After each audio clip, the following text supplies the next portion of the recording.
श्री स्वामी समर्थ. माणसाच्या इच्छा पूर्ण होत नाहीत तेव्हा क्रोध वाढतो आणि इच्छा पूर्ण होतात तेव्हा लोभ. ध्येय ठेवाल तर आयुष्यातील सर्व लढाया जिंकू शकाल, अगदी आपल्या स्वकीयांविरुद्ध सुद्धा. फक्त आपल्या परमेश्वरावर विश्वास ठेवा, जसा अर्जुनाने कृष्णावर ठेवला होता. उपवास तपासाचे अवडंबर माजून देवाची मर्जी मिळवता येत नाही. देवाला भक्ताच्या मनातले अंतरातले भाव हे आपसुकच समजतात. त्यासाठी लौकिक गाजावाजा कशाला. जैसे बीज मनात असे तसेच फळ आपल्याला मिळते. आपले स्वामी महाराज आपल्या भक्तांना उपदेश करतात की तू फक्त नाम घे, तुझा योगक्षेम मी स्वतः चालू येईन. अरे आपण दोघेही या जन्मातच नाही तर मागच्या कित्येक जन्मापासून एकत्र आहोत. तुझ्या मागील जन्मीचा सगळा लेखाजोगा माझ्या नजरेसमोर आहे. बैलासारखे कष्ट कर, व्यवहारात लबाडी करू नकोस. माझे सगळे लक्ष आहे तुझ्यावर. आपल्यापेक्षा कमजोर आणि अपंग लोकांना यथाशक्ती मदत कर. तुझ्या पदाचा, प्रतिष्ठितपणाचा, पैशांचा अहंकार अजिबात करू नकोस. तुझ्या वाट्याला येणारे भोग आणि त्यांचे दुःख भोगल्यानंतर मी तुला नक्की जवळ करेन. लक्षात ठेव, मी तुझा हात पकडला आहे, तो सोडण्यासाठी नाही. फक्त मला विसरू नकोस. तुझे प्रत्येक चांगले कर्म मला समर्पित करत जा. कर्माची भीती नक्की मनात ठेवून तुझ्या मरणानंतर तुझ्या चांगले कर्म आणि कमावलेले पुण्य बरोबर येणार आहे याची पदोदित जाणीव ठेव. उपवास कर किंवा नको करू, तुझी मर्जी. जिभेवर ताबा नाही जमला तरी चालेल, पण तुझा मोह आवर. मात्र नक्की विजय मिळव. तू रोज मठात जा किंवा नको जाऊस ही तुझी इच्छा आहे. तिथे तू नतमस्तक नाही झालास तरी चालेल, पण तुझ्या अहंकारावर मात्र नक्की विजय मिळव. जा, तुझे अपराध माफ केले. यापुढे सावधगिरीने वाग. भिवू नकोस. पुढे जा, संकट दूर होईल. प्रत्यक्ष काळ तेथे आला तरी तुझ्यासाठी आम्ही प्रतिकार करू. बाळा, आमच्या बोलण्यावर विश्वास ठेव. राहिलेला काळ आमचे नामस्मरणात घालव. मोक्ष मिळेल. मी सर्वत्र आहे, परंतु तुझ्यासाठी येथे आलो आहे, म्हणून निर्धास्त रहा. हम गया नहीं जिंदा है. श्री स्वामी समर्थ. श्री स्वामी समर्थ आपल्या जवळच आहे. स्वामी भक्तांना कधीच वाऱ्यावर सोडले नव्हते. कालही नाही, आजही नाही आणि उद्याही नाही. ते कायम भक्तासोबतच असणार. मनुष्य स्वभाव ओळखून त्याने सर्वांना आपला उपदेश केला आहे की भिवू नकोस, मी तुझ्या पाठीशी राहणार आहे. मग भिण्याचे आणि चिंतेचे कारणच काय. प्रत्यक्ष स्वामी आपला पाठीराखा आहे. भिवू नकोस. पुढे जा, संकट दूर होईल. प्रत्यक्ष काळ जरी उभा राहिला तरी तुझ्यासाठी आम्ही त्या काळाचा प्रतिकार करू, असे श्री स्वामी समर्थांचे बोल आहेत. मग आपण पुढे का नाही जायचं का. अखेरच्या क्षणापर्यंत कार्य करत रहा. श्री स्वामी समर्थांनी प्रत्यक्ष कृतीतून आपल्याला दर्शवले होते. म्हणून प्रगती साधायची असेल तर मनुष्याने एका जागी बसून राहता कामा नाही.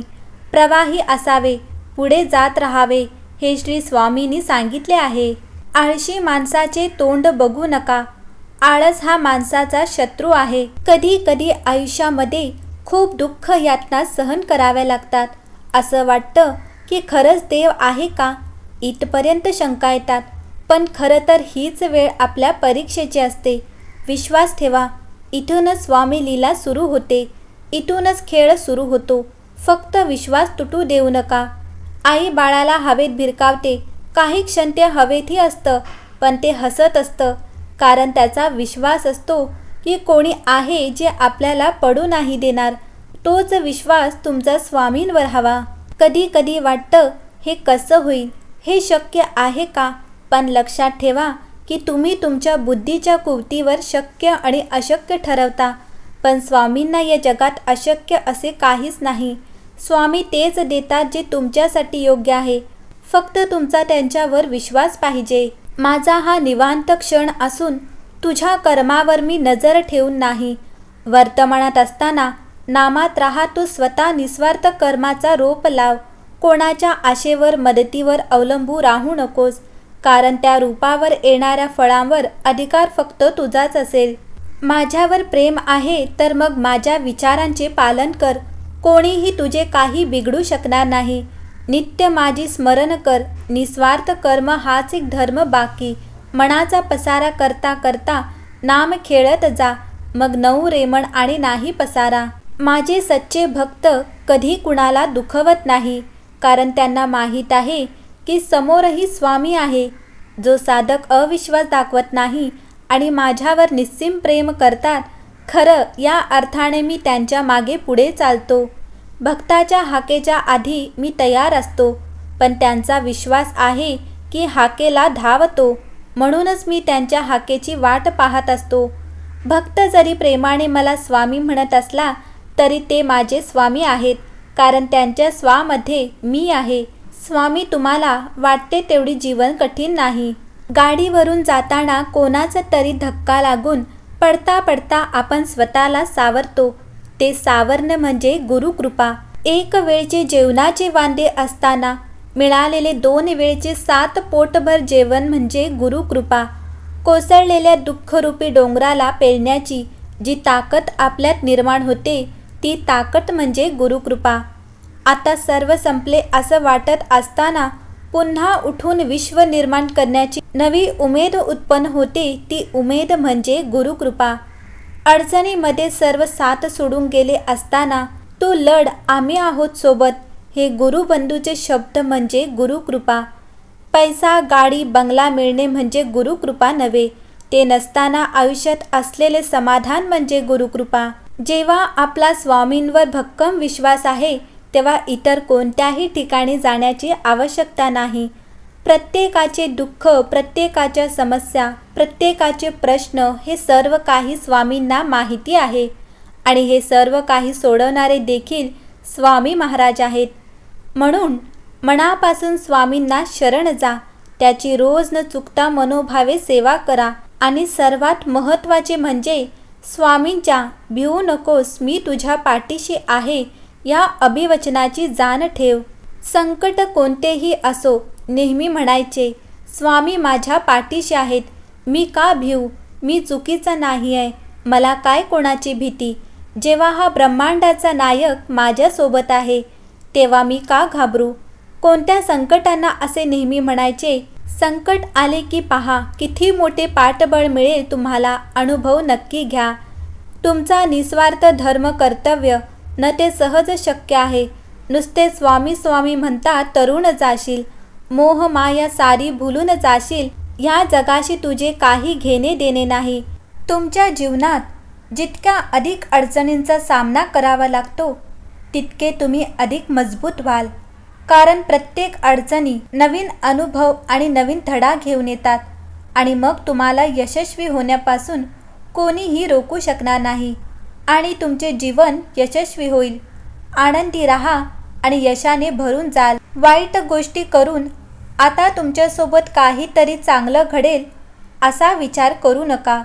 जर तुम्हाला जीवनात सर्व काही चांगले हवे असेल तर तुम्हाला चांगले विचार करावे लागेल आणि फक्त चांगले करावे लागेल, तरच हे विश्व तुमच्यावर दयाळू होईल. म्हणून तुमच्या विचारांवर आणि तुमच्या कृतींवर योग्य नियंत्रण ठेवा.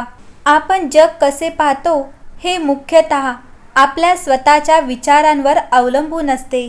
नकारात्मक विचारसरणीची व्यक्ती जगात फक्त वाईटच पाहते, तर सकारात्मक विचारामुळे आपल्याला जीवनात त्या गोष्टींची कदर होते.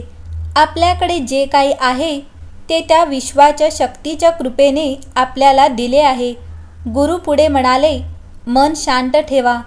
दिवसभराच्या धावपळीत स्वतःला शांत ठेवण्याचा काही मार्ग शिका. शांत चित्ताने आपल्याला आपल्या अंतरंगात डोकावण्याची आणि स्वतःला प्रश्नांची उत्तरे देण्याची संधी मिळते.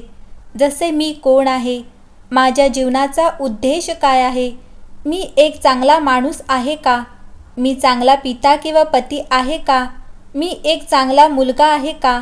आता तुम्ही स्वतःमध्ये जितके खोलवर पाहाल तितके तुम्ही स्वतःला ओळखाल.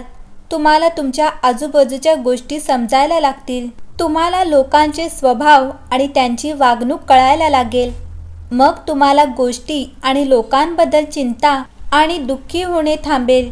तुमच्या कोणत्याही कृतीचा काय परिणाम होईल हे तुम्हाला जाणवू लागेल. जर कोणतेही काम तुम्हाला दुःख देत असेल तर ते काम करू नका आणि जे तुम्हाला आनंद देईल ते करा. मग बघा तुमच्या आयुष्यात कशी शांतता येते. आपल्याला आयुष्य एकदाच मिळते, मग ते पूर्ण का जगू नये. अंतःकरणाची इच्छा असेल ते करा, स्वतःला बांधून ठेवू नका. पण हो, ही गोष्टही लक्षात ठेवा की तो स्वैर आणि हुशार नसावा आणि तो तुमचा आतला आवाज असावा. म्हणून काहीही करण्याआधी आपल्या अंतरात्म्याचा आवाज ऐका. तुमच्या मनाची इच्छा काहीही असू शकते.